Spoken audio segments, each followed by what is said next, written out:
setting a tone for the day.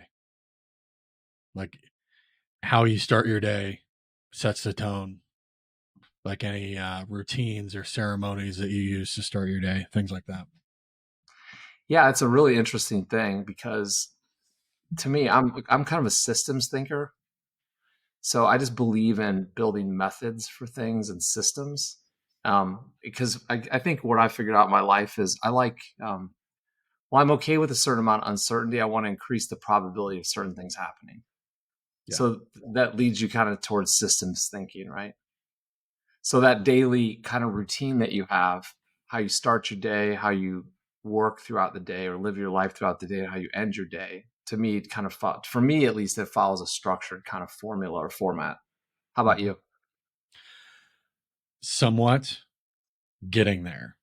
Hmm. Um, there's not as much structure as I'd like. The things that are structured, I'm pretty happy with. The things that aren't structured, um, I'm not as happy with, and I don't get as much. Like I don't get as much out of it. Um, a lot of it's just falling into routine for me. Hmm. It's a matter of like I have to go out of my way and intentionally like make time to do these things when I'm supposed to do them and not, hit the snooze button, which is super easy to do. Yeah. Well, it's easy too. I mean, I think back to times in my life when I had maybe had smaller kids, that was also a time when things got more challenging. And that's probably when I started to really understand that I needed to be dependent on my own systems and structures Yeah. because I just kind of went with wherever I was getting pulled to. I would seem to like make different types of decisions about what I focused on, how I used my time, and things like that. Yeah. I think you're spot on with me. Like that's one of my biggest challenges is like my time is not my own. Hmm. And I've got at least three, sometimes you could debate four, um, people that are relying on me or dependent on me Sure. for one thing or another. And, you know, most of them don't really care about my schedule. Most of them don't care about my wants or my needs. It's, just screaming from the other side of the house of, you know, come here. Yeah. And you just got to kind of drop what you're doing and come there, or you don't. But that's also kind of rolling the dice on whether it's a disaster that you need to help avert or deal with, or whether it's, just come here and go get me a yogurt. Yeah. It's interesting. I think back to times like professionally when I was just kind of living in the moment all the time. And it w- was very different. Like if I juxtapose it to what it was like when I put more structure in my life and adhered to the structure, it's interesting what the results, comparative results, look like between those two periods of time. And I think it was enough for me. I saw that the monumental results I had when I leveraged structure and systems versus when I just kind of went wherever I was being pulled to. Again, professionally speaking, right?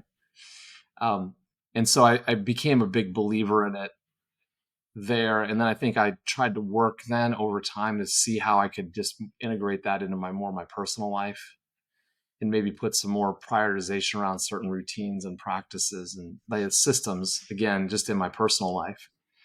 I was pretty fortunate to be raised in a way where kind of at the end of the night, I was taught to just kind of shut things down and then do some reflection and think about what the day brought, what happened during the day. That self reflection, I think, as a small child, got kind of really, really brought to light for me or reinforced with me quite basically on a daily basis. And I carried that through I've carried that through for most of my life. And I think I think I'm better for it in terms of just understanding how to reflect, you know? Oh, that's a really powerful tool. Mm-hmm. Just whether it's 5 minutes or 30 Mm-hmm. minutes. I've tried both. Um, Mm-hmm. spending some time to think about what you did throughout the day. Um, the interactions you had with people, how it made you feel, how you think it may have made them feel. Um, Yeah. it's when I do it, I feel like I get a lot of value out of it. It's just a matter of getting in the routine or the habit of doing it all the time, and that's hard. Yeah. I think also for me at my age, I'm at the point in my life where I think there's more road behind me than in front of me, probably. So the importance of reflection is really big, Yeah. and this need for constant improvement. And I've always been a pretty a pretty kind of self-critical person. Very always be easy to find all my faults in myself, right? Um, Still prideful, but also able to kind of see my own faults and never be real complacent with things. And so you can kind of also go overboard with that too. But so I've kind of tried to just marry all these things up at this stage of my life where I look back and I think, okay, like where am I spending my time in my life, whether it's professionally or personally? What am I getting out of it? So I'll give you an example. There was a period of my life where it was all about things. It was all about materialism. It was all about just accumulating things. And you and I've talked about this before, where you keep score. The easiest way to keep score when you're starting a career, for example, is just how much money you make and what you're able to buy and what you have and accumulate. And we also have talked about that idea that the things that you own end up owning you. And so when you get to a certain point where you're like, okay, I'm not interested in keeping score based on how many things I have now. So how am I evaluating my life and my success in life, either with my relationships or just how I'm viewing or appreciating certain things? That's definitely been a journey for me, and one that I keep score differently at age 51 going on 52 than I did when I was 30. So it's just interesting how, and that structure does fit into that, because I think about my time and how I'm spending it, and I think, okay, I'm not as interested. I used to be a massive sports guy. I still love sports, but I used to be able to sit there on the weekends and watch, just for example, in the football season, be able to watch 5 or 6 full games a weekend, seemingly with no trouble. Mhm. Now I think my wife and I, and we've had season football tickets to my alma mater, so we've been big sports fans. But I think this past year we watched one football game from start to finish, and that was the Super Bowl. But other than that, we no college, no NFL, all the way through. So I mean, it's just because we're spending our time doing different things. Not that we don't enjoy it, but it's just a difference of that structure we've put in. It, I used to do the exact same thing, and I'm in the exact same place today. It's really Yeah. interesting. I was a huge football fan, um, in probably half a dozen different fantasy leagues, any given season. And I mean, I spent a lot of time watching football, reading up about football, um, and then time, basically gambling on football, which is what Yeah. fantasy sports is. Yeah. And yeah, I think the Super Bowl is the only game that I watched all the way through all year this year. Everything for Hmm. me changed when I had kids. Sure. Um, like I recognized right away that, and part of it was because of time of year. Hmm. When my first daughter was born, so she Hmm. was born. She's a she's our World Series baby. So during the Cubs World Series, Okay. she was born on, I think, game one. Okay. Um, but yeah, she like when she came along, all of a sudden I realized like I don't have time for all this anymore. All right. All right. Like I don't. Like Mhm. I'm not gonna be able to watch these games. I'm holding a baby. I can't be on my phone checking my fantasy Right. scores all day. I mean, I Right. could, but that's not really the parent that I wanted to be. Mhm. And I ended up like I knew I needed to cut all of it out. Yeah. Otherwise, it would just be like I would slowly creep back towards doing what I was doing before. And so I pretty much stopped watching all of it. Yeah. Very rarely watch football anymore. I mean, pretty much any of the sports where there's a ton of games Yeah. and tons of players, and it's just there's a lot of effort to stay up to Mhm. speed on everything that's going on. I'm probably out. Racing Yeah. racing is the Yeah. thing now. Like there's maybe one maybe one race a week, maybe two. Hmm. for part of the year, and that's really all you got to pay attention to. It's a lot easier for me. Yeah, and there's sports where they're like about 2 hours is about my max. That's about what I can hang into for an event now. And then after that, I'm like, okay, there's other because I feel like we're working against the clock, and Mhm. there's only so much time on that clock that's kind of going around that's spinning around the dial. And it's like, where do I want to spend my time at? I will. I'm going to make a recommendation, and I'll tell you why. So it's the Yeah, total opposite of what you just said. yeah, Endurance racing. yeah. I don't know Oh, if you've ever 24 hours watched. Le Mans. Yeah, yeah. Yeah, or like 12 hours of Sebring's coming up here before too long. They just had the Rolex uh, Hmm. 24 hours of Daytona a little while ago. I love endurance racing. Sure. I don't like. I just keep it on in the background, Right. and like the races are so long that if you don't pay attention for an hour, did you really miss that much? Probably not. Um, Yeah, so it can kind of be on as background noise or a background scene, and really as long as you tune back into the last like 30 minutes, you're yeah, probably in good shape. yeah, yeah. I actually sponsored a driver that was in the 24-hour race in Daytona one Yeah. year, and I watched like 18 hours of the Ooh, 24 and then slept.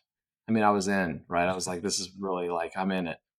So did you yeah, go no to endurance Daytona? racing. What's yeah? So What's you that?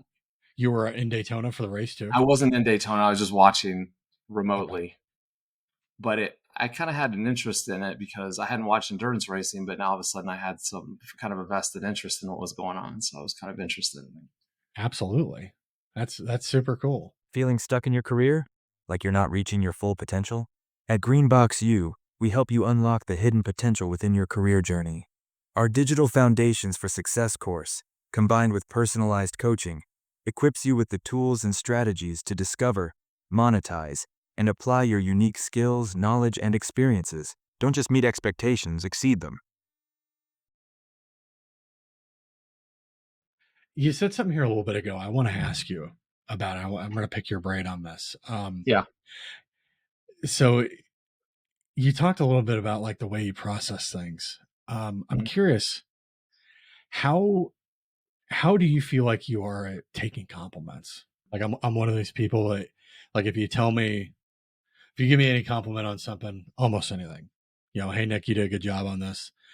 The first thing that comes to my mind is yeah, but Oh yeah. I don't repeat that out loud, but it's Uh-huh.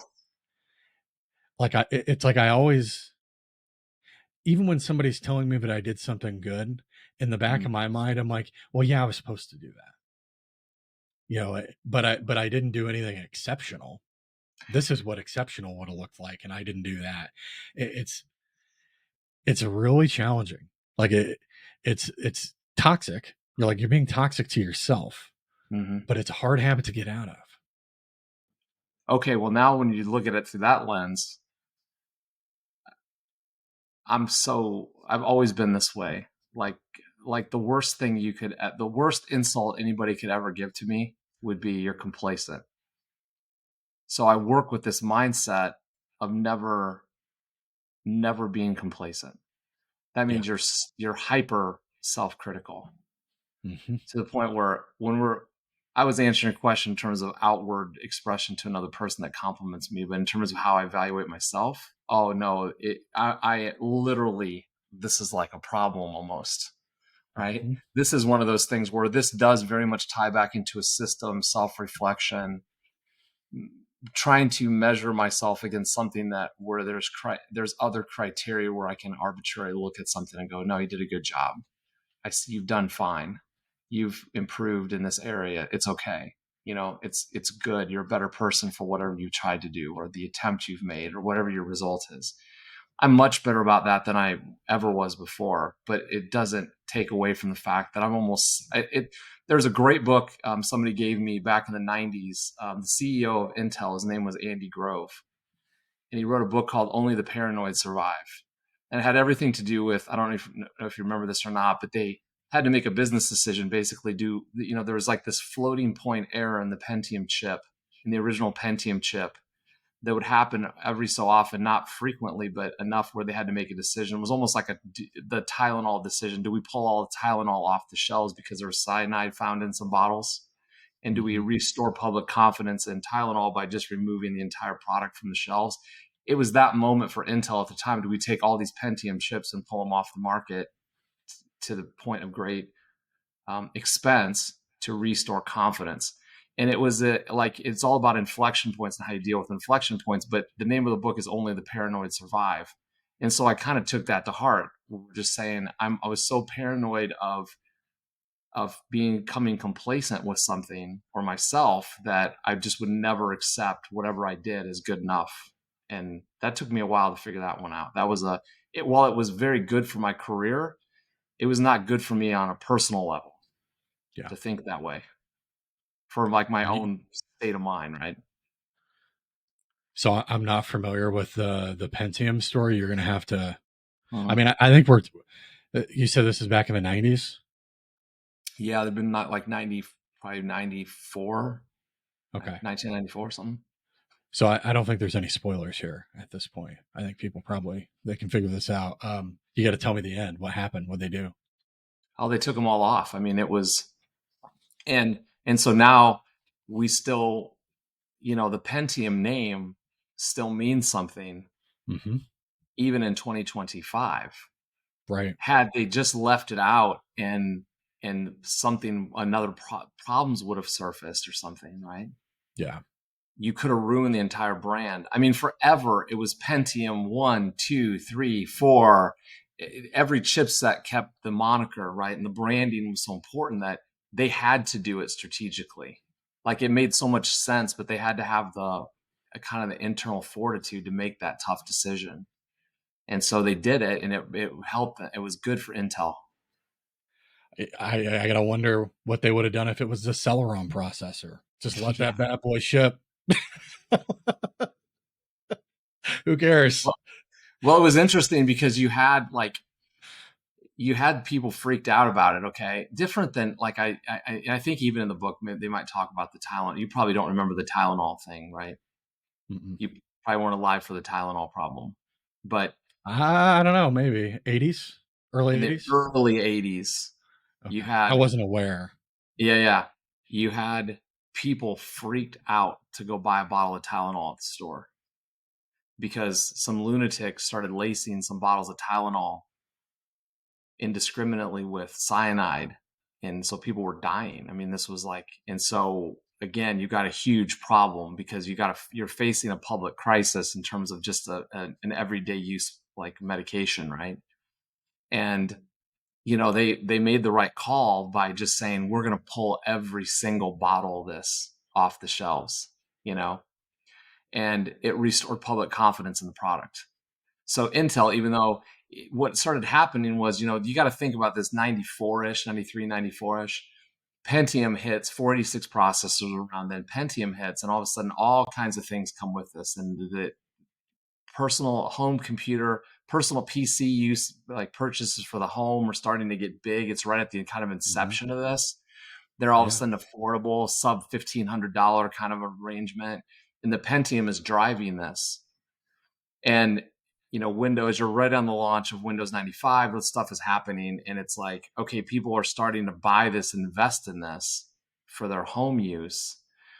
And now all of a sudden, there's like these stories that are coming out. There's a floating point calculation error that wasn't going to impact really anybody in any normal usage, but it was the perception that it was a problem and that there's something that's not going to function correctly. Oh my gosh, I'm spending how much on this? I'm buying this for my Yeah. home and my children are going to use. Oh my gosh, what's going on here? So they kind of like similar to the Tylenol thing, different in the sense of, nobody's dying from this, but it still was a kind of a PR nightmare to deal with. And then the Yeah. expense associated with it, right? Because you're right, again, you're right on kind of the precipice of this PC revolution of people buying PCs frequently, in their homes for home use. Well, I mean, now Intel is still a household name. Yeah, They're still around. yeah, yeah. I mean, everything about that was pretty wild to me, just looking back at it in the time, right? I mean, we were just on verge of so many different things happening that, and you kind of had this like multiple things going on at the same time. You had Pentium chips that all of a sudden, like computer gaming, like the graphics were so much better because you had like this so much more CPU capability than you had with the 486, Hmm. and memory started getting cheap. So I mean, cheap. I remember going to the store and buying a 4 gig or 4 meg stick of RAM to take my 4 meg machine and go to 8 megs, so eight Yeah. MB of RAM for $160, and I thought that was the deal of the century. I'm doubling my RAM here. I'm Hmm. going to 8 megs of RAM for $160 or whatever, and I can put I it just in bought myself. I just bought 64 gig for $105. There you go. So Yeah. this is like, so this probably seems strange if you're sitting out there and you're a technology person, you're listening to this conversation. I had a whopping 128 meg hard drive, I think, on my computer. I mean, meg, not gig, meg, right? I mean, it was Yeah. just like a different world. I didn't have a Pentium chip. I had a 486, 25 megahertz. I mean, but we were like sitting there where that technology was kind of, here comes Windows 95 around the corner. I mean, it was like the perfect, everything was aligning, Yeah. and at this time, I was sitting in college at this time, and so I'm on the World Wide Web and I'm using a links-based text-based browser. I'm not even seeing graphics on pictures on the World Wide Web. So Yeah. I'm using a keyboard, and it just will say like something like image in brackets, and then if you hit the enter key on top, it would download it and take 30 minutes to download a couple Hmm. megabyte picture to see what you're looking at. I just was whipping around the internet with no need for pictures. So I was like, well, this is great. And then we did some things where we could finally see images, and there was all kinds of stuff going on at the time. But this was kind of all that happened at the same kind of period, which was wild. Yeah. Yeah. I Yes. my introduction to that was like the AOL floppy disk, and then eventually Oh the yeah. CDs that would come. Yeah. So my internet time was like at 100 hours at a time Oh yeah. until I ran out of Yeah. uh, free Yeah. AOL trial time, and then you get the new disk, and then you spin up a new trial, and Yeah. you're Yeah. Yeah. you're off again. Yeah. It was wild because like, do you remember the first time you used email? Probably right around that same time. I don't remember what I would have used it for, um, other than like subscribing to things that I had no business subscribing to. Yeah. Yeah. I remember. So do you remember the year that you used it? Probably 95, 96. Yeah. Well, so my first AOL, the first time I got online at home was on AOL. It was Windows 3.1. Hmm. But that was very short lived. And then I was on Windows 95, so probably 95 or 96. I remember exactly where I was at. I was in college and I was in the computer lab, and it was August, September 1993, and it was all Unix based stuff. So I think I was using I think with Pine was the mail client. And so it was mind boggling to me. I'm like, this is wild because I didn't grow up with a computer in my home, and I didn't see much need for it. I always tell this funny story.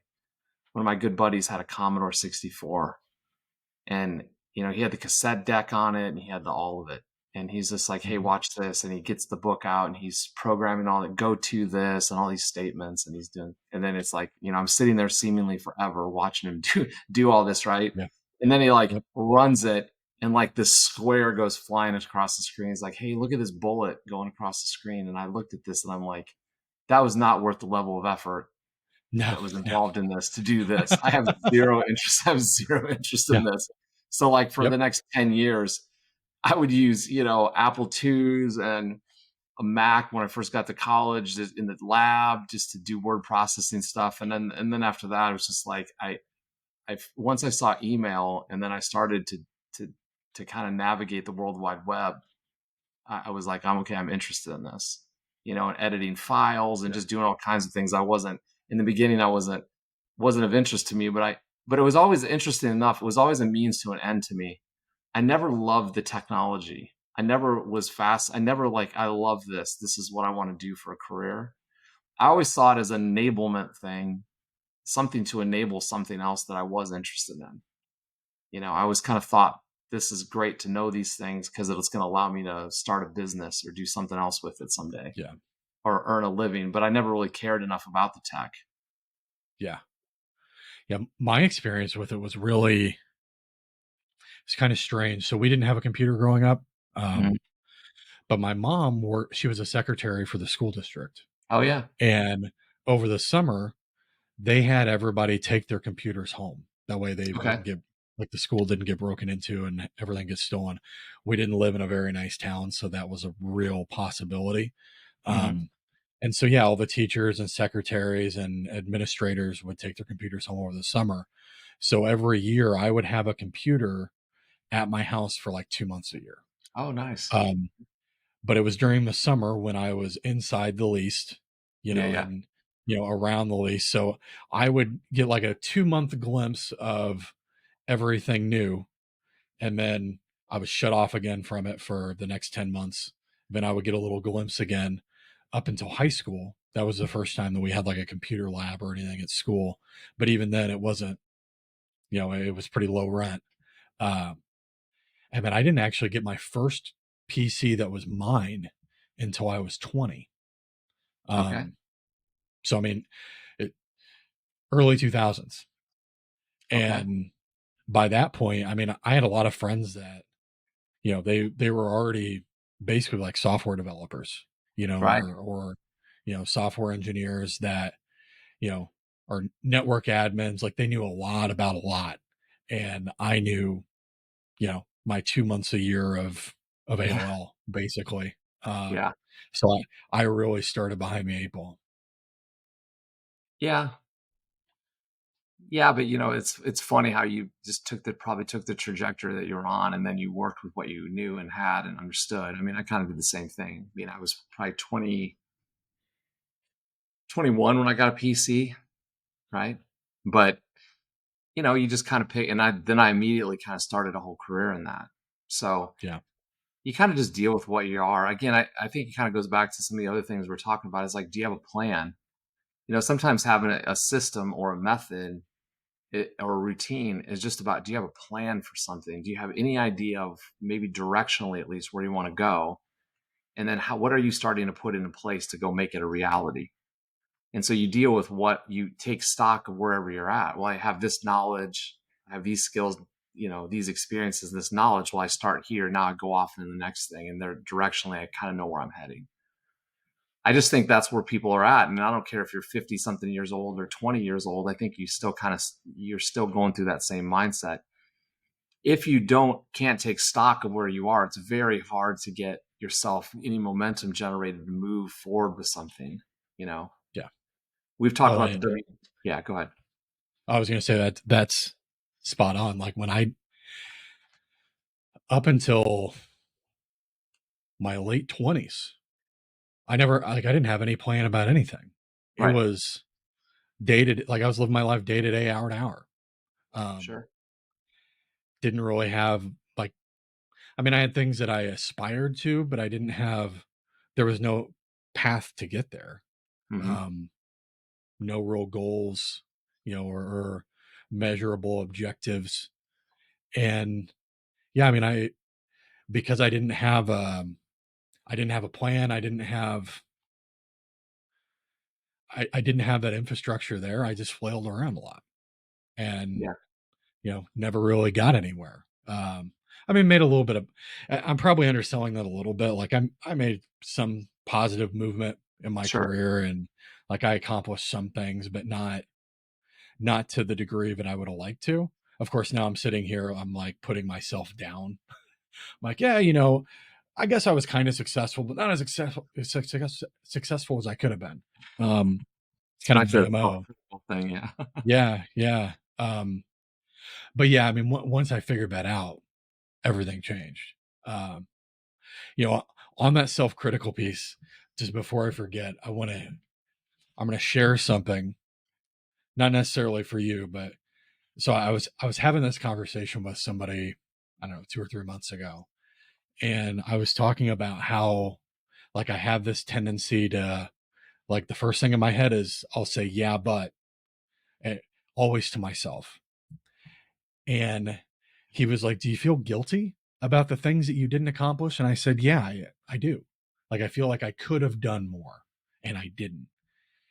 And he said, what you need to do is forgive yourself. Hmm. And that was super powerful for me because I never considered that before. I'll be the first one to forgive someone else Hmm. and understand that, like, things happen, life comes up, best of intentions, or hey, you still did a ton of stuff. Like, Yeah. I'm but I never want to do that for myself. And he's like, you got to learn to forgive yourself. Yeah. And that's been a really powerful tool for me. I'm not going to say that I do a great job of it all the time, Right. but I do enough of a I do enough of it, and, like, I have reminders set for myself to think about, like, is there anything I need to forgive myself for here so I'm not feeling guilt or shame about what I didn't get done. Um that I feel like I'm on a little bit more positive trajectory than I was before. I feel guilty less, which is probably That's good.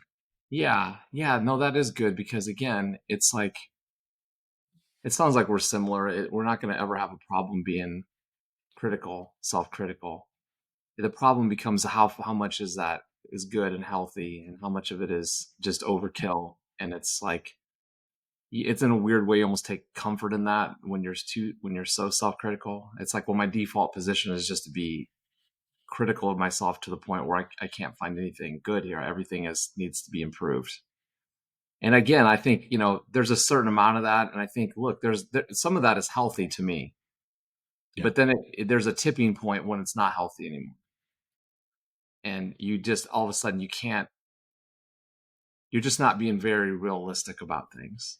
So with yourself, you know, and then a lot of it just kind of comes back to, okay, well, we're back to the other things. Like, okay, what are the important things in life? You know, where do you want to spend your time at? And how much better do you need to be, or do you want to be at something? Because that's just taking time away from something else you could be doing. Right. Yeah. So for years, I've loved to read since I was a kid, but for years I wouldn't read anything. I wouldn't read any fiction. I would only read professional development books, sales and marketing, but all this stuff, because I felt like I felt guilty if I would try to pick up like a novel and read it, Yeah. because I'm like, well, I'm not learning anything here. I'm not getting any value from this. And this is entertainment. This isn't knowledge seeking. And then I just finally let that go and got into some books, and a serial kind of a thing of books. And then when I would business travel, I would take one of these with me, and in the hotel at night I would sit and read and disconnect from the work part of the trip, and then give myself kind of a break to read something that was fiction. And then it allowed me to kind of break that pattern I was in, where I'd feel guilty about it. And then I could spend some time reading for pleasure, and not just for that I felt like I needed to learn something new or something. Yeah. And at least for me, that time where I'm reading for pleasure, Yeah. like, that recharges me. I feel like I get a little bit back, um, versus when I'm constantly in professional development, Yeah. or personal development. Like, the days can end kind of heavy sometimes. Yeah. Which, I mean, sometimes that's what I need, um, but sometimes it's not. Like, sometimes I just need to be able to wind down. Yeah. It's interesting. One thing I found, I'm not sure if this will be valuable for anybody else, or maybe I'm just kind of different with this, but I've kind of got these nagging questions out there. A lot of times they're kind of in the realm of like social psychology and some of these other things, where I like to understand some of these things. So it's a part learning thing, but it's also part like it's, I feel like I'm learning. For me, there's not necessarily some, financial benefit to acquiring the Right. knowledge. Okay. So it's more like what you would do when you're reading for fun or pleasure or whatever. Because I just have these things. I've got a set of questions that just kind of hover out there that I'm constantly looking for answers for. Or I'm kind of just nibbling around the edges, trying to get more puzzle pieces to fit together around it. So I I found, like the mysteries. yeah. So I think for me, that has filled kind of that niche I have as well, where I need some of that to not just be about a financial benefit from doing something. And honestly, now that I have a coaching business and I work with other people, what I find is a lot of those things I'm learning are very applicable to other people because they have the same questions. Yeah. What is my purpose? Why am I doing this? What direction am I moving in? Why do I not feel satisfied with my performance, or I'm successful on paper, but I don't feel successful, right? All these types of things where I had those same questions, and I went on this path of years and years and years of constantly reading and trying to understand something where I find some data. I don't know if it's the right answer, but it's things that I can share with other people then, because I'm a teacher by trade, really. So I like to share these with people, and it seems to, so I've kind of just dealt with this in a different way. So it's not all about fiction, reading fiction either. It's about sometimes just seeking out things, because not only for myself, but where I think somebody else can benefit from it. Yeah. You know? Yeah. Like I said, I like to unravel the mysteries. Yeah. Um, and there's times where like I find myself going down this like Wikipedia rabbit hole Mhm. where it's like, oh, I want to find out about this, and then you get in the article, and there's 2 or 3 links of other things that you find interesting, and before you know it, you're 2 or 3 hours deep into Wikipedia. Oh, okay. I got a tool for you. I got a Okay. tool for you on this. Okay. Okay. So you're another one of these guys. I'm just like that. Okay. Like just following wherever it goes. Right. Mm-hmm. All right, here's a problem I've always had. I never had a good system for this. So I like Word documents, task lists. I save links. I do all this stuff, right? Trying to figure out I try to find the breadcrumb. I try to lay the breadcrumbs down so I can recreate my path. Like, how did I get over here? And I want to see all the links that got me someplace.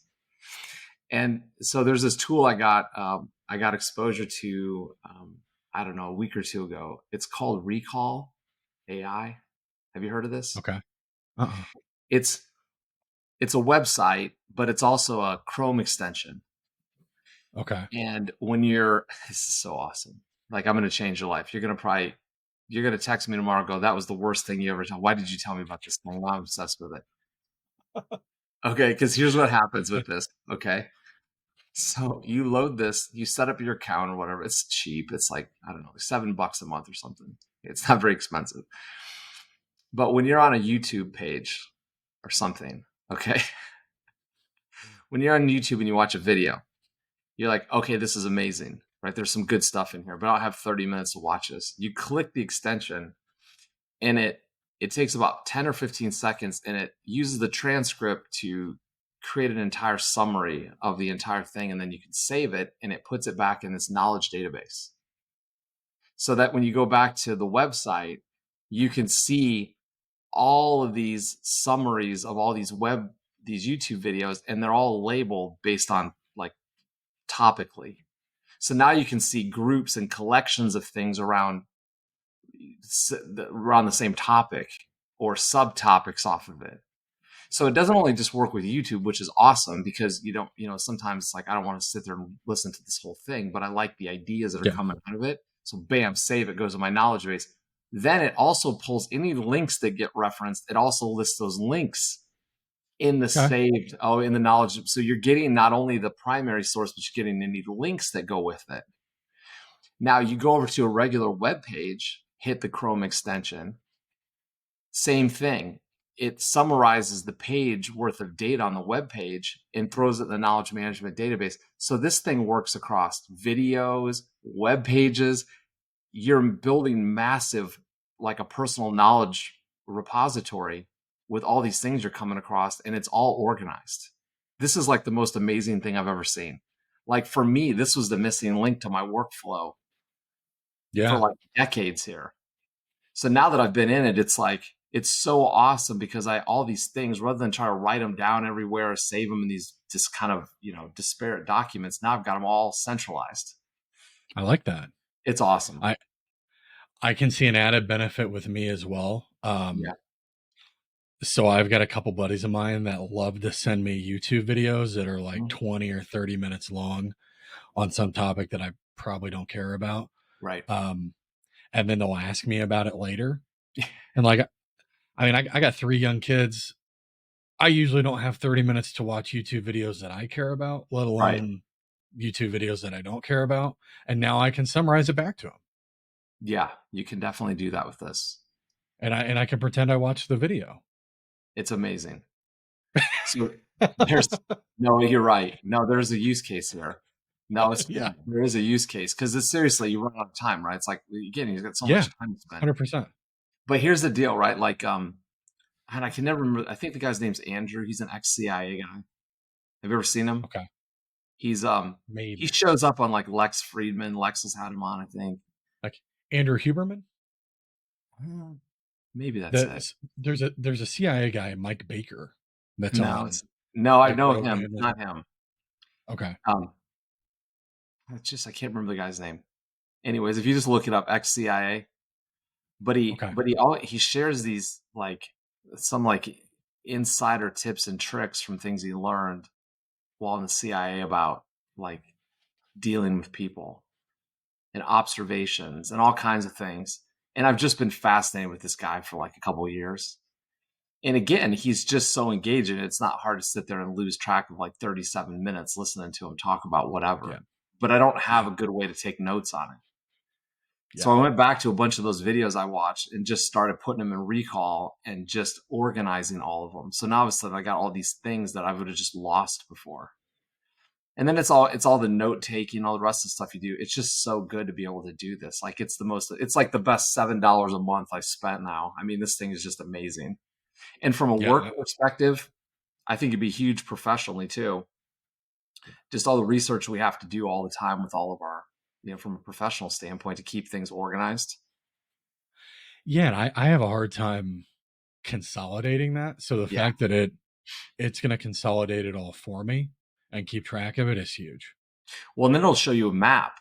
When you get into this, now it starts to map out and it shows you like almost like a mind map. It shows you like some kind of relational maps where if you get information that's been referenced in multiple different places, it shows you that they're now connected. So now you've got Mhm. sources that are connected with other sources.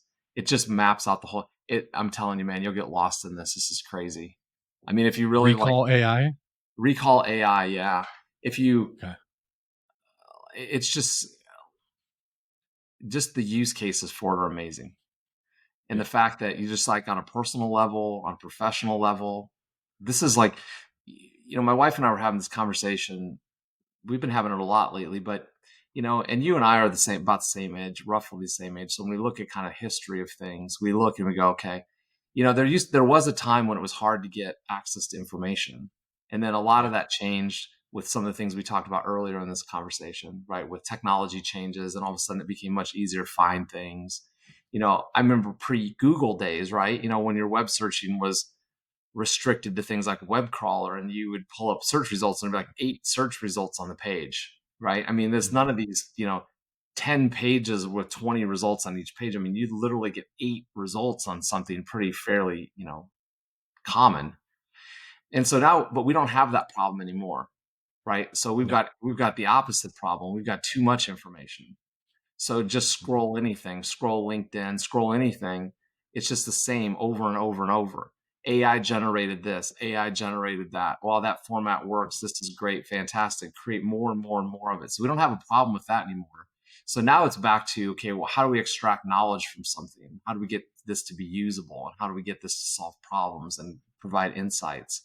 So tools like this recall tool that solves a big problem for me. That's a great tool on my tool belt now because there's so much information. How do I distill it down Yeah. into something where it's much easier to consume it?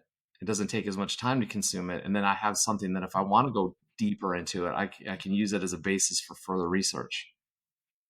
That's a constant for me. Is there's so much out there, but I want to read, I want to see, I want to learn about, and there's just never enough time. So I mean, anything that I can use that can give me a leg up there is that's a big win.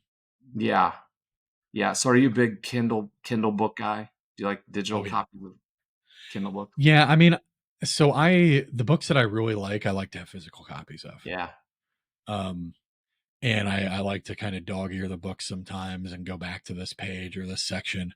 But the Kindle is so handy because I like from a form factor standpoint, it can fit my Yeah. pocket, and I can take it with me literally everywhere. And I'm also like I usually don't read one book at a time. I'll Yeah. usually have I have Yeah. two or three going. Yeah. Well, so I've got two that I read every morning. Okay. Um, and then I usually have two or three more that I'm kind of reading through depending on the mood. Like something fiction, um, and then usually a couple like a personal development and professional development and Yeah. some capacity. And so the Kindle allows me to switch back and forth between those. Like as soon as I typically what happens is like once my I pick up on my attention starting to wane a little bit and Yeah. my enthusiasm, it's time to shift gears into something else. Yeah. Yeah. I was a big physical book guy. And then when my wife and I moved, we downsized. We became empty nesters and we downsized and we got rid of a lot of physical books we had. We've kept like collections of books, like main hard copies of things. And so now we're very judicious about what we buy a physical copy of, just from a Yeah. space perspective. So Yeah. it makes it actually pretty fun then, because then when you invest in something, like you're not treating it as a disposable thing. It's very like you're making a concerted effort. Like you've got only got so much shelf space. So Hmm. the time and attention that you put into making the decision to buy something is different, and it's kind of fun to do it that way. So do you have like the really nice leather bound books when you buy them now? Do you buy Yeah, like the yeah, yeah, yeah. So there's a just again because we want to. It's like if it's something worth buying, it's something worth keeping forever at this point. yeah. So you and I talked before about that collection of Harvard classics and that Hmm. 5 foot bookshelf and that whole set. We have a first printing of that, which is awesome because they're just unbelievable. Those books are just filled with unbelievable pieces of literature.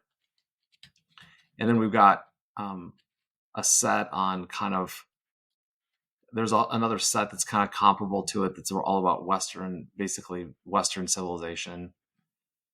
And then you got your favorites like Tolkien and things that are in leather bound versions of that. So there's just we've made those decisions, and then some other things that we make that decision with. But our default position is kind of like if it hits a certain threshold, then we would put it and buy it. If not, it's a Yeah. Kindle book. And just kind of much what you said, it's just great to be able to move through things and jump between things pretty easily and make notes. And there's limitations with it, but it's also kind of like you know what's the purpose behind it, and sometimes we have both, right? We'll have the Kindle version of something, we'll have a physical Yeah. version of it if it's important. So Yeah. Yeah. One of the nice things about the Kindle too is you like I think a lot of people don't realize this, but you can check books out from the library on Kindle. oh yeah, yeah, And I'm very big on that. I try to utilize the public library whenever I can. Not because I'm trying to be cheap, right. but like it's an important resource. Awesome And resource. if you don't use it, you'll lose it.